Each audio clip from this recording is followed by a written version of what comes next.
A claps.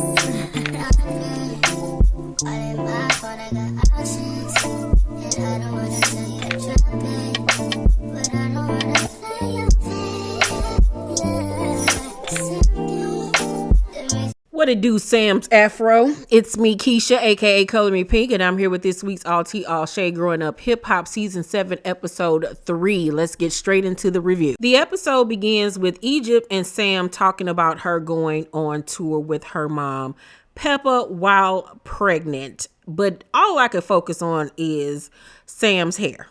I don't know what is going on with this man's hair. Like, it just has a life of its own at this point. Like, Sam's hair is another cast member. It just be all over the place. So he goes on to say, it's the biggest stage that I've ever dreamed to be on. If you pay attention to anything that this man says, it always reverts back to him. Always. He's not invited. This is her time to shine. Pepa is her mama. Pepa got her this opportunity. She does not owe you anything, but he always makes everything about him. And she's so ding dang on dumb that she can't even realize that he makes everything about him, and it's never about her. It's never about her. And even when he does act like it is about her, it's always disingenuous. So then he says, because, she's going on tour with her mom and he has to stay back because he's dealing with, his court situation.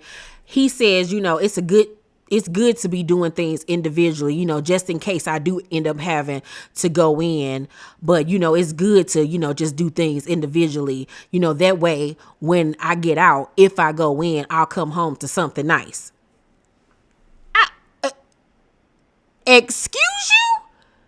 So you can come home to something nice. So you want your wife to be out here pregnant, grinding, working hard to make sure that you come home to something nice.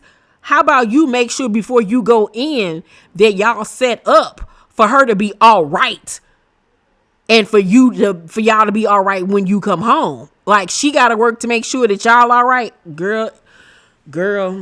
And she just sitting there, like not listening to nothing this man's saying. Girl, Egypt, oh, Jesus Christ, help her, Father. Then said that Sam says that he wants to focus on a food truck. He wants to start this like hip hop snow cone thing. And he talking about some mom, aka Pep, then came on board with it. So aka that means investing her money in getting this snow cone truck off the ground. Like, once again, he up here leeching off of your mama, leeching off you, and then you wonder why Tretch came at him the way that he did, because you have not proven to do anything on your own. Nothing on your own. Everything is eating off them, and they so dumb that they allow it. Like, oh my word. And Egypt's so simple-minded that she actually gets moist and sleeps with a man who's living off her and her mama. Like, when she get old enough to look back on her life and realize the mistakes that she has made, girl, regarding this thing that she wants to call a man who looks like a parasite. Whew. We then go to Jojo and Eric in the studio. They're working on this song that Jojo came up with. And they sit down and talk, and Jojo goes on to say how he really want to do music. It's always been something in him, but he also likes to play the background. And I'm like, sir, we all remember when you wanted to be a rapper when you was on Run's House, but nobody ever saw it for you. Like, because you just don't have that look about you. You know what I'm saying? Like, you just don't. Diggy was the one that ended up being successful somewhat when it came to the music situation. And now he's, gravitated and started, the acting thing. He's on Grownish and all of that stuff. So I think that he just needs to continue to, be on this reality show and, stick in his lane. You know what I'm saying? Everybody's good at something, and rapping ain't really one of them for him, no. So Lazy end up stopping by the studio, and the whole topic of him dating Tiny and Sakoya feeling some type of way comes up, and he was like, I honestly thought she knew, like, because everybody knows, but he was like, I can understand why she feeling some type of way because I was supposed to be her mentor and everything, so it just looks funny, it looks weird. But he says that him and Tiny been dealing with each other since the beginning of the pandemic, so that was 2 years. So I'm still baffled of how she never knew that her mom and this man was dating. But because you remember last week I was questioning whether or not this was a storyline, and after last week's episode I was like, yeah, this got to be a storyline.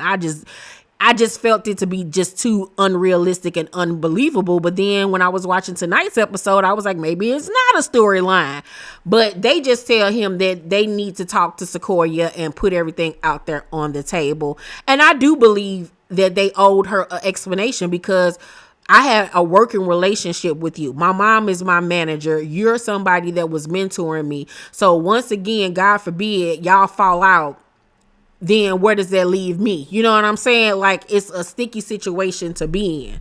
We then see Jojo and Eric at the casino gambling, and we learn that Eric go to the casino every day to the point where everybody know him. Everybody knows your name, doom, like on some Cheers type time.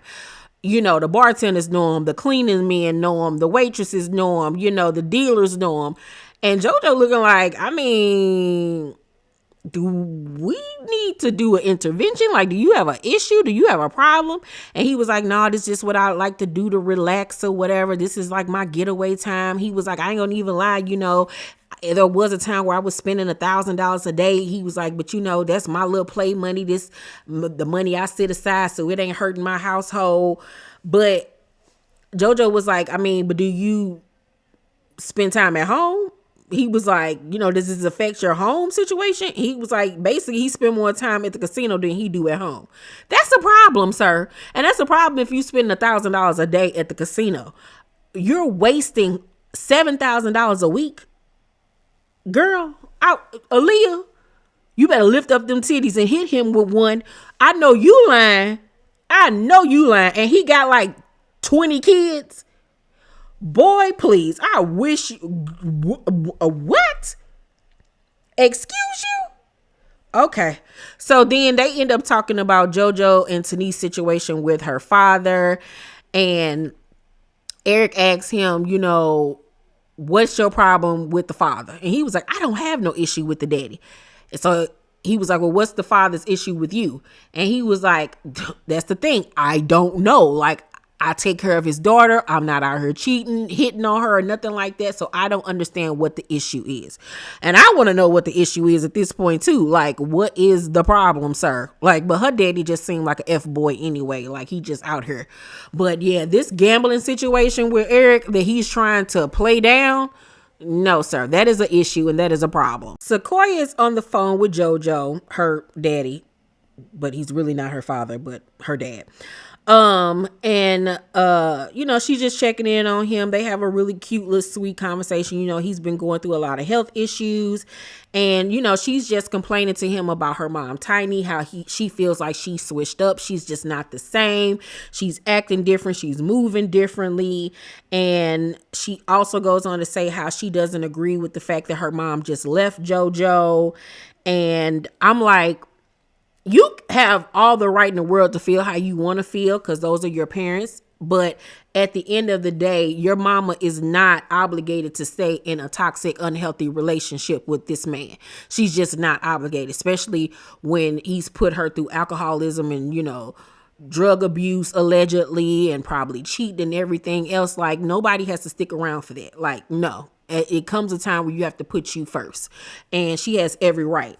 Now, as far as you feeling some type of way about the lazy situation, okay, that's valid. But as far as her leaving that situation behind, she's not obligated to be there for him and be his caretaker, his lover, and his secretary. No, ma'am. Absolutely not. So I think you need to really check yourself on that one. So Egypt is on tour with Pepa. They're in Orlando and she's opening up for her mom and them. She's nervous.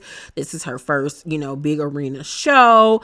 And so she does sound check. And at the end, Pepa hears this pow pow sound that was not supposed to be there. So she calls Sam to find out, like, why is this still in the track? You know, it was supposed to be taken out. They don't want to promote that type of, situation with everything going on in the world. So soon as she gets Sam on the phone, you hear him talking about some, told you guys we're going to need me there. Oh my God. Once again, it's all about her. Oh yeah, I said her on purpose. Like, cause now it's making me feel like you did it on purpose. Like to sabotage her. And she don't even see this type of stuff. And Pepa don't even see it neither. So then Pepa asks him, like, why is this still in the song? And he tells him, tell mom if she's going to question my work, she going to have to pay me. Who you talking to? Who are you talking to? And then here go Pepa stuttering all over the place. I'm not questioning it. Girl, Sam, do Sam got something on you? Like, because at one point I thought he might have been your dealer.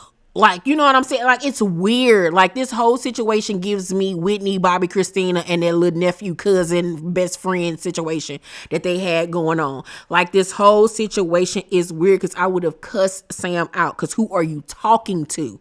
Who are you talking to? So then he admits that he sent the wrong file. He sends the correct one. And it's just a whole bunch of foolishness that did not have to even happen at the end of the day. But girl, y'all need to start checking him because he runs y'all. So, I've been saying what's going on with Eric and Aaliyah. We don't never get to see their home life, what they got going on at home. Because at this point, it seemed like he was just the bone collector on the show. That he was a person that always was popping stuff off and going back and telling somebody something that somebody said or did. Well, our questions have finally been answered. And in this episode, we finally got to see Eric with his children. We got to see Eric at his home and everything. And it was really eye-opening. It really, honestly was. So we see him pick up 2 of his kids from school. Gorgeous kids, I must say. Beautiful children. So he ends up getting a phone call and he asks him to be quiet. He on the phone talking business about the record label and stuff. His little son in the background making noises and he like, hey, be quiet, I'm on the phone. Then him and the little brother and the sister hitting each other and just being totally disrespectful. He ain't got no control over these kids. They don't listen to nothing he got to say. And I'm just looking like, who is the parent? Like, what is going on? Like, what? But you always in somebody's business and you can't even control your household. But okay. So then he gets home, it's stuff all on the floor, and he telling his son, just don't throw your stuff on the floor or whatever. Hey, don't do that. Da-da-da-da-da-da. The little boy walk in the house, Aaliyah speak to him, and he don't even acknowledge the mama. He like, hey, your mama said hi. Like, these kids is bad. Like, they don't listen to nobody. Aaliyah even says in her confessional that him not being there leaves a lot of stress on her. And I mean, you can tell. You can tell. It's all over face. It's written all over your face. You don't have to say a word, girl, because you look stressed out and tired, and that man has taken all of your good years, child. That's exactly why. Meanwhile, he's still looking like he did 10, 15 years ago. But you over here looking tired and haggard. So Eric says, that one of their daughters, he was like, she got a birthday party to go to. And Aaliyah was like, yeah, you can take her. And he was like, that's between you guys. It's not my problem. Oh, well, whose problem is? These disrespectful men on this show. Girl, what? It ain't your problem. So Aaliyah was like, it is your problem. You're a parent. And he was like, I'm not doing that. So you got a problem with taking your daughter to a birthday party? So you mean to tell me all you responsible for, I guess, is paying the bills and that's about it? Oh, okay. Oh, I just asked the question. I just needed to know. So Aaliyah was like, last night you ain't answer when I called you while you was out gambling. And he was like, sometimes I don't want to worry about a phone or whatever. She was like, well, you need to answer the phone when I call you or whatever. And he was like, well, speaking of gambling, I want to do that. I want to go handle some things. You got it here. And she was like, no, you could stay at home and, cook dinner. And he was like, no, like, don't be tripping. Like, let me go and do what I want to do. And he get ready to leave. And she was like, Eric, no, leave, stay. And he was like, no, like, don't do that. I'm about to go or whatever. I got some things I need to do. And she told him to answer your phone Baby, I wouldn't have cared if them cameras was there. Cause A, who you talking to? B, you gonna take her to this party while I cook dinner. You gonna come back here and we gonna have a family night. Cause no, you don't think that you about to just leave me to do everything. I gotta do everything. I gotta take care of these kids. I gotta clean the house. I gotta do homework. I gotta take them here, take them there, and then you just free to do whatever you want to do and go waste money at the casino. And then on top of that, you want to be so disrespectful that when I call you, you don't answer the phone. That used to irk me when I was in a relationship and dudes would do that. What, you was good, you was at home, wasn't nothing wrong. You don't know if something was wrong. Cause you ain't answering the phone. God forbid it was something wrong. And I'm trying to call you and you ain't answer the phone. That is so disrespectful and inconsiderate. Oh my God. And it is just like, it's disregarding a person, not only their feelings, but just them in total. Like that is, that grinds my gears. Y'all got bigger things over there to be worried about than being a bone to collect on this show. Like Eric is disrespectful. He lazy. And he don't want to take responsibility and he does not want to be a parent. And Aaliyah, girl, you need to start putting your foot down. Egypt performs and she does a pretty good job. You know what I'm saying? She was saying that the crowd was hyping her up and screaming and yelling, but I didn't really see that. I just saw a bunch of white people just standing there looking at her like, when your mama gonna come on stage? But I'm gonna go ahead and believe what she said anyway. And at the end of the episode, Sakoya visits her mom so they can have a one-on-one talk, a one-on-one conversation. I really want to know if that's the mama house, because if that's the mama house, mama got a nice house. So they have their little sit down, and Sakoya was like, you asked me to come over here to talk, so let's talk. Like, why didn't you tell me you was messing around with Lazy? And so Tiny admits that they've been dealing with each other for 2 years, but she was like, she don't understand why she's so bothered, why it bothers her.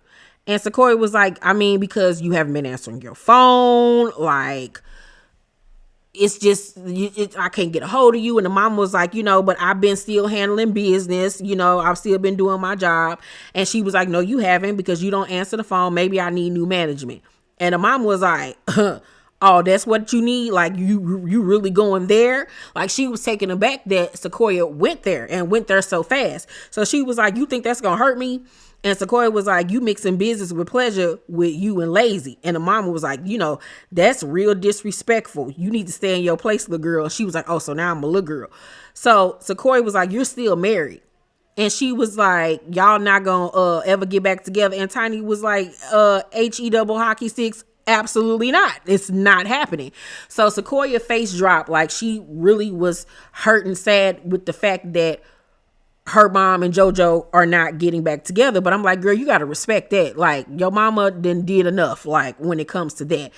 Sakoya was like, do my dad even know about this? And she was like, we've talked. So Sakoya was like, so I'm the last one to know you was dating this man. She was like, I don't want my dad to think I knew and I was keeping it from him. And she was like, you know what they say about rappers. And Tiny was like, girl, you pushing me. Like, don't let these cameras fool you. Like, I will still pounce on you. So Sakoya was like, he gonna break your heart like everybody else do. And at this point, she grabs her stuff to leave. So Sakoya follows her outside. And they arguing back and forth. And Sakoya was like, I don't want my mom dating a rapper. And Tiny was like, you gonna regret talking to me like this. At the end of the day, I'm grown and I don't owe you an explanation. She was like, okay, if you don't owe me no explanation, I'm a little kid, then okay, end the conversation. So she ended up getting in the car and leaving. And then we see Tiny go back in the house and she's crying, like, and talking to, I guess, the producers, like she can't believe that Sakoya, was talking to her that way. And then that's what got me to believing, like, okay, maybe this isn't a storyline. Maybe this is serious and real. And if this is, in fact, a real storyline, then I understand where Sakoya is coming from once again, as far as them not telling her and keeping it a secret and hiding it from her and all of that type of stuff. Okay. As far as Tiny being able to live her life and being grown and, if she's met somebody that makes her happy, I feel like she deserves that. You know what I'm saying? Is it in a messy kind of like situation, considering the fact that they're both married? This man was mentoring my daughter. It's going to affect her. You know what I'm saying? So it's kind of like a situation where I want Tiny to be happy because she deserves it. And if Lazy makes her happy, then so be it. But then again, she went about the situation wrong by keeping it a secret from her daughter and pushing her away and not answering her phone calls. Like, that hurt. It hurt her. And I think instead of being defensive, she should have acknowledged that you have hurt her feelings and hurt her. You know what I'm saying? Hopefully they can come back from this and, bounce back as mother and daughter. I think Sakoya is so pretty. She looks just like her mom. They're both beautiful women. And I just hope that Lazy treats her right, and that he doesn't end up breaking her heart. But at the same token, while you giving your mama advice, next week episode, we see you all up in Twist face. And Twist is the last person you need to be dealing with. So you need to listen to your own advice, Sakoya. Come on now. Overall though, I'm gonna give tonight's episode of Growing Up Hip Hop a B-. It looks like next week is gonna get real toasty between Cree and Brianna. And I'm here for it. Let me know what y'all thought about tonight's episode down below in the comment section. You guys make sure to thumbs up this video, like and subscribe, and hit that notification bell button. I love you, and I'll see you on the next video. Bye.